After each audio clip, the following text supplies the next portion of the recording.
نحمدہ ونصلی ونسلم علی رسولہ الکریم السلام علیکم ورحمۃ اللہ وبرکاتہ۔ مارکیٹ میں ایک نیا فرقہ آیا ہے علمی اور کتابی، جس کے بانی انجینئر محمد علی مرزا صاحب ہیں۔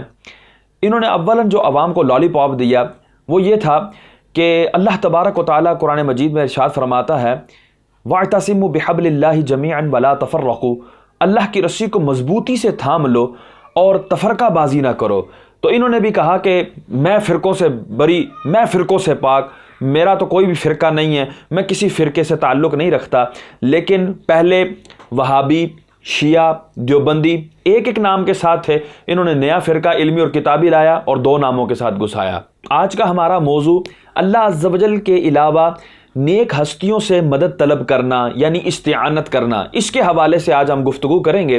اور مرزا صاحب کا ایک کلپ چلاؤں گا، اس کے اندر ساتھ ساتھ تبصرہ بھی کروں گا کہ انہوں نے کس انداز سے جو ہے وہ آیات کے غلط معانی کیے اور کس انداز سے جو ہے وہ اس کا شان نزول اس کو بدل کر لوگوں کے سامنے پیش کیا اور مسلمانوں پر شرک اور کفر کا فتویٰ لگایا۔ آج اس کے حوالے سے ہم کچھ گفتگو کریں گے۔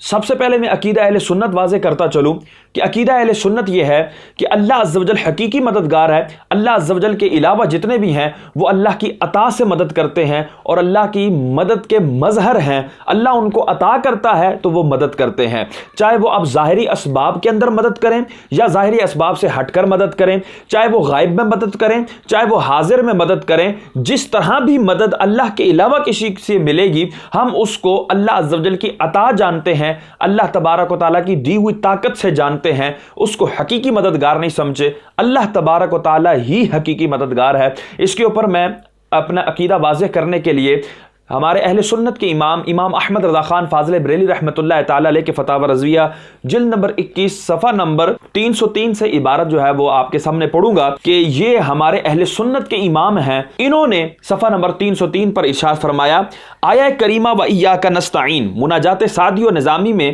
استعانت و فریاد رسی اور یاوری دیار حقیقی کا حضرت عز و جل و علا میں حصر ہے، نہ کہ مطلق کا۔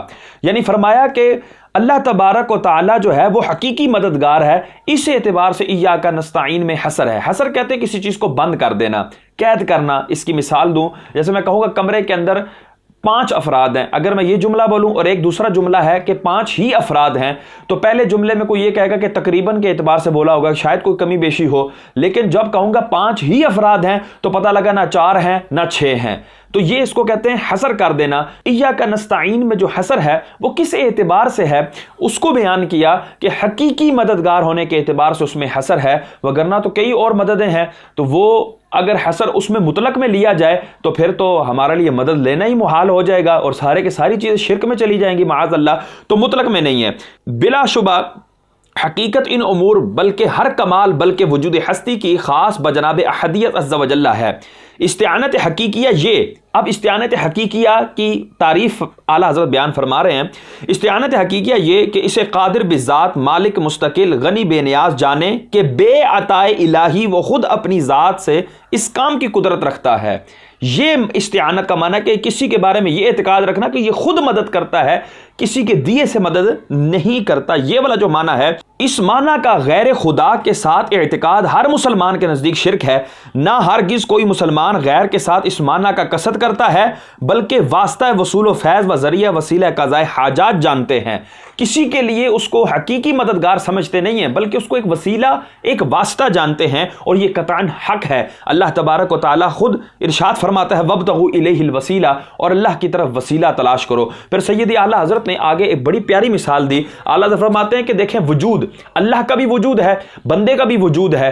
اللہ کا وجود حقیقی ہے، بندے کا وجود عطائی ہے۔ اگر اس اعتبار سے دیکھا جائے تو اللہ کے وجود کے ساتھ بندے کے وجود کو کوئی شرک لازم نہیں آ رہا کہ اللہ کا وجود تو حقیقی ہے۔ یہی بات یہاں پر بھی ہے کہ جب اللہ کو ہم مددگار سمجھتے ہیں اور ایک طرف انبیاء کو مددگار سمجھتے ہیں، اللہ کو حقیقی مددگار سمجھتے ہیں، انبیاء کو اس کی عطا سے مددگار سمجھتے ہیں، ہستیوں کو اس کی عطا سے مددگار سمجھتے ہیں، مستقل مددگار نہیں سمجھتے۔ یہ تھا اہل سنت کا عقیدہ۔ دوسری کتاب ہے العقائد والمسائل، مفتی عبدالقیوم ہزاروی رحمۃ اللہ تعالیٰ علیہ کی۔ اس کے صفحہ نمبر 21 پر آپ نے ایک فصل باندھی ہے، فصل فی الاستغاثہ، استغاثے کے حوالے سے فصل یعنی کسی سے مدد طلب کرنے کے حوالے سے پورا ایک باب اور فصل باندھی ہے، تو اس کے اندر آپ نے سوال کے جواب کے اندر فرمایا، سوال ہوا هل يجوز الاستغاثة من غیر اللہ، اللہ کے علاوہ سے کسی سے استغاثہ مدد طلب کرنا جائز ہے؟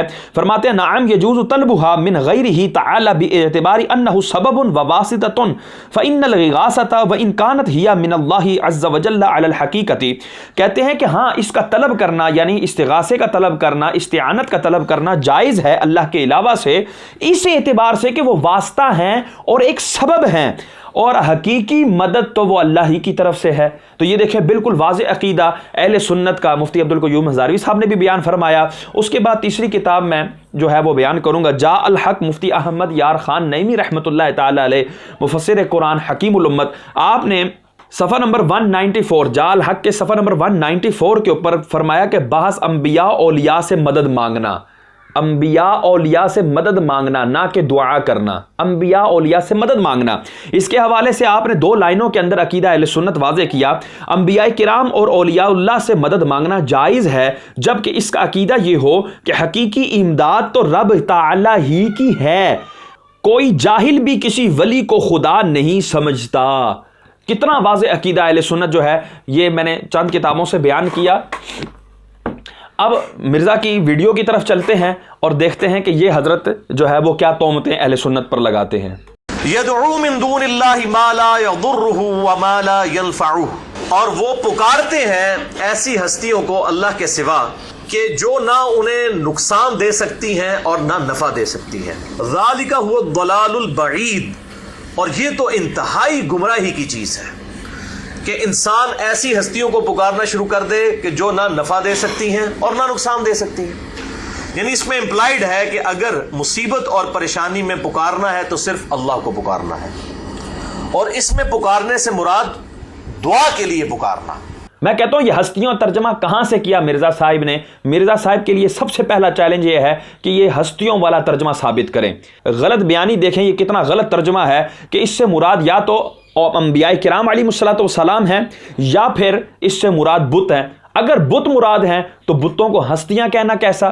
اور اگر انبیاء کرام علیہ السلام مراد ہیں تو مجھے بتائے کہ اس کا شان نزول کیا یہی تھا کہ کیا اس وقت عرب کے اندر کے ایسے لوگ موجود تھے کہ جو انبیاء کرام کو المدد کہتے تھے؟ المدد یا رسول اللہ، المدد غوث اعظم، المدد داتا گنج بخش علی حجویری، المدد معین الدین چشتی اجمیری، اولیاء کو پکارتے تھے، انبیاء کو مدد کے لیے پکارتے تھے، اور جن کی مذمت پر اللہ نے یہ آیت نازل فرمائی کہ وہ پکارتے ہیں اللہ کے علاوہ ہستیوں کو۔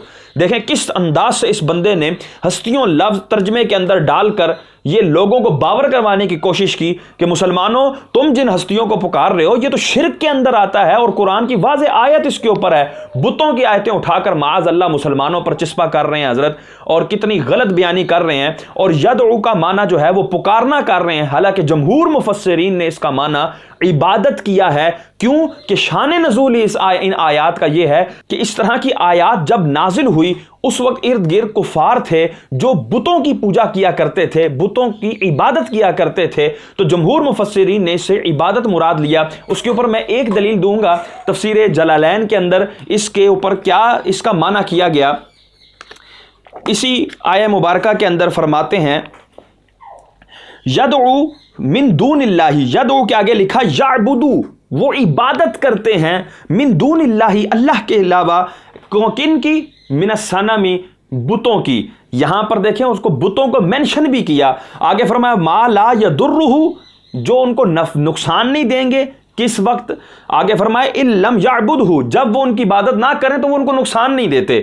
وما لا ینفعہ، اور وہ ان کو نفع بھی نہیں دیتے۔ کس وقت؟ ان عبدہ، جب وہ ان کی عبادت کرتے ہیں۔ جب عبادت کریں نفع بھی نہیں دیتے، اور عبادت نہ کریں تو نقصان بھی نہیں دیتے۔ عبادت کا لفظ نکالا گیا، اور یہ جمہور مفسرین نے یہ اس پہ ساوی کا حاشیہ بھی ہے، علامہ ساوی کا، اور اس کی دیگر اور بھی تفاسیر ہیں جس کے اندر یہ بالکل واضح ہے کہ جمہور مفسرین نے یعبدو سے عبادت مراد لیا ہے، جبکہ یہ حضرت ترجمہ کیا کر رہے ہیں؟ پکارتے ہیں ہستیوں کو۔ آگے کیا کہتے ہیں؟ اور اس میں پکارنے سے مراد دعا کے لیے پکارنا، اس میں پکارنے سے مراد دعا کے لیے پکارنا ہے۔ اگلا چیلنج ان کے لیے یہ ہے کہ دعا کے لیے پکارنے والا ترجمہ جو ہے یہ ثابت کریں۔ حضرت صاحب قیامت تک ثابت نہیں کر سکیں گے، اس کا مطلب کیا ہے کہ یہ کیا ثابت کرنا کیا چاہتے ہیں؟ یہ ثابت کرنا چاہتے ہیں کہ حضرت ترجمانی تو میں نے کی ہے، قرآن کی ترجمہ میں نے کیا ہے، اس سے پہلے جتنے مفسرین تھے، جتنے مترجمین تھے، معاذ اللہ ان کو کوئی عقل و شعور نہیں تھا۔ یہی وہ لوگ ہیں کہ جن کے بارے میں اللہ تبارک و تعالیٰ سورہ بقرہ کے اندر ارشاد فرماتا ہے، آمنو کما آمن الناس، ایمان لاؤ جس طرح پچھلے لوگ ایمان لے کر آئے۔ وہ کہتے ہیں قالوا انؤمن کما آمن السفہاء، وہ کہتے ہیں ہم ایمان لائیں ان لوگوں کی طرح کہ جو بے وقوف تھے۔ الا انہم هم السفہاء، جان لو کہ یہی سب سے بڑے بے وقوف ہیں جو پچھلوں کو بے وقوف کہتے ہیں۔ اب اس سے یہ مراد نہیں ہے کہ پچھلوں کو نام لے لے کر یہ کہا جائے کہ وہ بے وقوف تھے، بلکہ کئی فعل ایسے ہوتے ہیں کہ جو معاذ اللہ پچھلوں کو بے وقوف ثابت کر رہے ہوتے ہیں، اور یہ حضرت صاحب اپنے افعال اور اپنے اقوال کے ذریعے بے وقوف ثابت کرنے کی بھرپور کوشش کرتے ہیں کہ دیکھیں جی ترجمانی تو میں نے کی ہے۔ یہ ترجمہ حضرت صاحب پچھلی تفاسیر کے اندر، پچھلے تراجم کے اندر اگر دکھا دیں تو ہم مان جاتے ہیں۔ یہ ترجمہ اگر ملے گا تو صرف اور صرف مرزا صاحب کی ویڈیو میں ہی ملے گا یا پھر وہابی دیوبندیوں کے پاس ملے گا، کیونکہ یہ اس معاملے میں وہابی ہی ہیں اور دیوبندی ہی ہیں، جو آپ کہتے ہیں فرقوں سے میں باز، لیکن نہیں، یہ اس معاملے میں وہابی ہیں اور دیوبندی ہیں۔ آگے چلیں۔ ایک ہے ظاہری اسباب کے لیے پکارنا، مثال کے طور پر میں کہتا ہوں بھائی مجھے پانی پلا دے، یہ ظاہری سبب ہے، اس کو اختیار کرنا عین قرآن کا حکم ہے۔ قرآن حکیم میں ہی سورۃ المائدہ میں آیا وَتَعَاوَنُوا عَلَى الْبِرِّ وَالتَّقْوَى وَلَا تَعَاوَنُوا عَلَى الْإِثْمِ وَالْعُدْوَانِ، نیکی اور پرہیزگاری کے کاموں میں ایک دوسرے کی مدد کرو اور برائی کے کاموں میں الگ رہو۔ تو یہ قرآن نے ہمیں حکم دیا ہے کہ ظاہری اسباب اختیار کرنے ہیں۔ اب پیاس لگی ہوئی ہے تو پانی سے ہی بجھے گی۔ اگر کوئی شخص صرف دعا کرتا رہتا ہے اللہ میری پیاس بجھا دے اور وہ پانی نہیں پیتا تو اسے یہ کہا جائے گا وہ قرآن و سنت کی تعلیمات کے خلاف چل رہا ہے۔ حضرت صاحب نے کیا کیا کہ ان کی چونکہ دم پر پاؤں آنا تھا اور بڑا شدید آنا تھا، جس سے انہوں نے چلا اٹھنا تھا کہ یار ہم تو عام طور پر مدد مانگتے ہی رہتے ہیں، یہاں پر انہوں نے بڑے مزے سے کہہ دیا اسباب دیکھو، یہ تو اللہ نے کہا ہے کہ ظاہری اسباب میں مدد کرو، اور بھائی کہاں اللہ تبارک و تعالیٰ نے اسباب ظاہرہ کا نام لیا؟ کہاں ہے تعاونوا فی اسباب ظاہرہ، ظاہری اسباب میں مدد کرو۔ تیسرا چیلنج ان کے لیے یہ ہے کہ جو نے اسباب ظاہرہ والا کٹا کھولا ہے، اس کٹے کو بھی یہ ثابت کریں، اس کو بھی کہیں باندھیں، قیامت تک یہ ثابت نہیں کر سکیں گے۔ یہ ہمارا ان کے لیے چیلنج ہے۔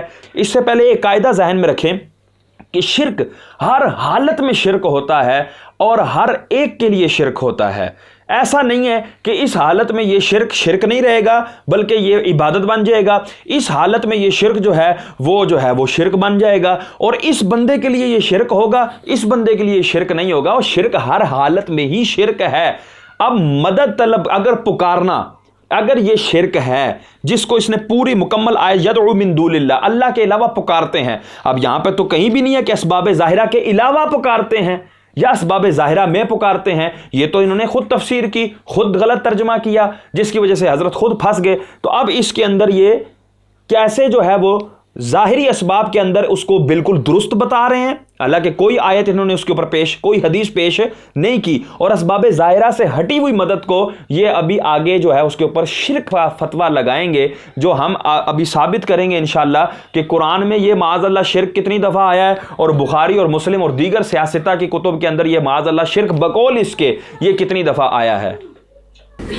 تو کس طرح پبلک کو دھوکہ دیتے ہیں؟ ظاہری اسباب تو ہمارے محبوب صلی اللہ علیہ وسلم نے خود اختیار کیے ہیں، یہ معاملہ اور ہے۔ غائب میں مدد کے لیے پکارنا خالصتاً شرک ہے اللہ کے علاوہ کسی اور کو۔ اب اسباب ظاہرہ سے جو مدد ہٹے گی وہ بھی خالصتاً شرک میں آئے گی، اور جو غائب میں مدد ہوگی وہ بھی انجینئر مرزا کے بقول خالصتاً شرک میں آئے گی، جس کو ابھی ہم انشاءاللہ ثابت کریں گے کہ یہ حضرت کی چرب زبانی ہے، کوئی دم خم نہیں ہے ان کے اندر، اور بخاری اور مسلم اور دیگر سیاستہ کے اندر بلکہ قرآن کے اندر یہ اس کے بقول جو ہے نا وہ شرک موجود ہے، اور مسلمانوں کو رب شرک سکھا رہا ہے۔ استغفر اللہ معاذ اللہ ثم معاذ اللہ۔ اور وہ ہے دعا، ایاک نعبد و ایاک نستعین، اے اللہ ہم عبادت بھی صرف تیری ہی کرتے ہیں اور غائب میں مدد کے لیے صرف تجھی کو پکارتے ہیں۔ اپروپریٹ ٹرانسلیشن بنے گی غائب میں مدد کے لیے، ظاہری اسباب میں نہیں، غائب میں مدد کے لیے۔ بہترین ترجمہ ان کے نزدیک کیا ہوگا ایاک نستعین کا کہ غائب میں مدد کے لیے تجھ ہی کو پکارتے ہیں۔ یہ ترجمہ کسی مفسر کسی مترجم نے نہیں کیا۔ ان کا کون سا استاد ہے جس نے یہ ترجمہ کیا؟ ان کو یہ بھی ثابت، اگلا چیلنج ان کے لیے یہ ہے کہ یہ ایاک نستعین کا یہ ترجمہ کسی مفسر کے، کسی بہترین معتمد عالم دین کا نکال کر دکھائیں کہ جنہوں نے یہ ترجمہ کیا ہو کہ غائب میں مدد کے لیے تجھے ہی پکارتے ہیں۔ اس کا مطلب یہ ہے کہ جو غائب سے مدد ہٹ کر کسی سے اگر غائب میں مدد کو پکاریں گے تو وہ شرک لازم آئے گا، جو کہ ابھی ہم ثابت کریں گے کہ یہ معاذ اللہ کتنا کھوکھلا عقیدہ ہے ان کا حضرت کا۔ اور قرآن حکیم نے اس ایشو کے اوپر بڑی کلیئر کٹ تعلیمات ارشاد فرمائی ہیں۔ عبادت کے اندر فی نفسہ ہی اس طرح کا شرک اس امت میں نہیں آیا جس طرح کے اگلی امتوں میں تھا، لیکن پکارنے میں وَإِيَّاكَ نَسْتَعِينُ جو عبادت کی اعلیٰ ترین شکل ہے یعنی دعا، اس میں آیا ہے۔ اس لیے عبادت میں شرک نہیں آیا، ایاک نستعین جو دعا، جو اعلیٰ ترین عبادت کی شکل ہے، اعلیٰ ترین عبادت کی شکل ہے، اور اس شکل کو یہ نہیں پتا کہ جب اعلیٰ ترین عبادت کی شکل ہوئی تو وہ بھی شکل عبادت ہی تو ہوئی۔ تو پہلے کہتا ہے کہ جی عبادت میں شرک نہیں آیا، اور بعد میں کہتا ہے عبادت میں شرک آ گیا۔ حضرت صاحب کی اپنی باتوں میں تضاد ہے۔ کوئی عقل مند آدمی یہ حرکت نہیں کر سکتا کہ وہ اللہ کے علاوہ کسی اور ہستی کو دعا کے لیے پکارے۔ تو یہ گمراہی اپنے عروج پہ ہونا تو انسان اس قسم کی حرکتیں کرتا ہے، اور آپ دیکھ لیں یہ علماء کس طریقے سے لوگوں کو گمراہ کر رہے ہوتے ہیں۔ دعا کے لیے پکارے کسی کو، یہ علماء کس انداز سے گمراہ کر رہے ہوتے ہیں، معاذ اللہ ثم معاذ اللہ۔ دیکھیں مسلمانوں پر کتنی بڑی تہمت اس نے رکھی۔ میں نے جو آپ کو پہلے کچھ ایک فصل بیان کی، فصل فی الاستغاثہ، دوسرے نمبر پر مفتی احمد یار خان نعیمی رحمۃ اللہ تعالی علیہ کی کتاب سے بتایا کہ وہاں پر بھی اللہ کے علاوہ کسی سے مدد مانگنے کے حوالے سے پورا باب انہوں نے باندھا۔ ہمارے جتنے بھی اکابر ہیں جنہوں نے بھی اللہ کے علاوہ مدد حاصل کرنے کے حوالے سے باب باندھے ہیں، تو وہاں پر استعانت کا لفظ استعمال کیا ہے، یا پھر وہاں پر اللہ کے علاوہ مدد مانگنا کیسا ہے، شرک ہے یا نہیں ہے، یا کس کی شرعی حیثیت کیا ہے، اس طرح کے باب باندھے ہیں۔ بلکہ استعانت کے الفاظ استعمال کیے، استعانت باب استفعال سے ہے، یعنی طلب امداد، طلب اعانت، اعانت طلب کرنا، مدد طلب کرنا، یہ الفاظ استعمال کیے۔ یہ باقاعدہ اصطلاح اسی لیے وضع کی گئی ہے۔ دعا صرف اللہ عز و جل سے ہی کی جاتی ہے، یہی اہل سنت کا عقیدہ ہے، اور یہی ہماری کتابوں میں بھی لکھا ہے۔ لیکن اس بندے کی چرب زبانی اور دجل فریبی دیکھیں کہ یہ ہم پر وہ تھوپ کر کہ یہ کہتے ہیں کہ جی دعا مانگنا کسی اور سے بھی جائز ہے، یہ انہوں نے دعا کے اندر جو ہے نا وہ شرک جو ہے ان کے اندر پایا جاتا ہے، معاذ اللہ ثم معاذ اللہ۔ اور اس نے یہ بات تو وہی ہوگی کہ اگلا بندہ کہہ رہا ہے میں نے یہ نہیں کیا، نہیں تو نے کیا ہے، نہیں تو مان تو نے کیا، یار کیا تو نے۔ اب اس انداز سے جو ہے نا وہ اہل سنت پر اگر چڑھائی کی جائے، مسلمانوں پر چڑھائی کی جائے، تو اس سے بڑھ کر نا انصافی اور کیا ہو سکتی ہے۔ تو میں اسے پوچھتا ہوں کہ آپ جن بزرگوں کو پکار رہے ہیں، آپ کے والد صاحب کو اگر تیراکی نہ آتی ہو، ہم ان کو دھکا دیتے ہیں پانی کے اندر، دریا بھی ہمارے قریب ہے، تو وہ شیخ عبد القادر جیلانی کو پکار لیں اس وقت، وہ ان کی مدد کو آگے بتائیں۔ چلو اللہ کو تو چھوڑ دو نا، اللہ تو مدد نہیں کر سکتا نا، پہلے تو بزرگوں تک پہنچنا ہے نا۔ تو وہاں جو دریا کے کنارے کتنے مزار ہیں، ان مزار والے بزرگوں کو پکارے نا کہ بچائیں۔ میں کہتا ہوں مرزا صاحب اگر یہی اعتراض اگر کافر آپ پر کرے کہ اللہ تبارک و تعالیٰ کیا مددگار ہے، آپ کا عقیدہ ہے کہ جی بالکل اللہ تعالیٰ مددگار ہے، کیا ہر حالت میں اللہ تعالیٰ مدد کر سکتا ہے؟ جی ہر حالت میں مدد کر سکتا ہے۔ ہر وقت اللہ تعالیٰ مدد کر سکتا ہے؟ جی ہر وقت مدد کر سکتا ہے۔ جس کی چاہے مدد کر سکتا ہے؟ جی بالکل جس کی چاہے مدد کر سکتا ہے۔ تو پھر ایسا کرتے ہیں، یہ جو قریبی دریا ہے آپ کا، اس کے اندر آپ کو پکڑ کے ہم غوطے دیتے ہیں، آپ اب اللہ کو پکارے مدد کے لیے۔ اب اگر اللہ کی مدد نہ آئی تو اس کا مطلب یہ ہوگا کہ اللہ تعالیٰ مددگار ہی نہیں ہے۔ تو وہاں پر جو آپ کا جواب ہوگا، یہاں پر ہمارا بھی وہی جواب ہے۔ جیسا داتا صاحب پر دھماکہ ہوا، اس کے حوالے سے انہوں نے کہا کہ جی داتا صاحب اگر اتنے ہی مددگار ہوتے تو یہ دھماکہ روک کر دکھاتے۔ تو میں نے کہا وہ جو پچھلے دنوں ایک انگریز نے پبجی کے انداز کے اندر مسلمانوں کو مسجد کے اندر گھس کر رکوع، سجود اور تلاوت کرتے ہوئے مارا اور ان کو بھون کر رکھ دیا، تو اگر کوئی کافر اٹھ کر یہ کہے کہ اللہ تمہارا مددگار ہے، تو ہم نے تو اللہ کے گھر میں گھس کر مسلمانوں کو مارا، اللہ نے مدد کیوں نہ کی، اللہ مدد کو کیوں نہ پہنچا؟ اس کا مطلب ہے تمہارا رب ہی نہیں ہے، تمہارا رب مددگار ہی نہیں ہے۔ تو میں کہتا ہوں مرزا صاحب اس وقت جو آپ کا جواب ہوگا وہی ہمارا جواب ہے کہ جس طرح اللہ عز و جل کے اوپر ہر وقت ہر بندے کی ہر لحظہ مدد کرنا لازم نہیں ہے، اللہ نے اپنے بندوں پر بھی لازم نہیں کیا کہ وہ ہر وقت ہر بندے کی ہر لحظہ مدد کریں۔ ٹھیک ہے، تو یہی عقیدہ اہل سنت ہے، اور آپ جو ہے وہ کس انداز سے جو ہے معاذ اللہ دجل فریبی کے ساتھ جو ہے وہ چلی جا رہے ہیں اور عوام کو جو ہے نا وہ بدو بنا رہے ہیں۔ اب آئیں دلائل کی طرف۔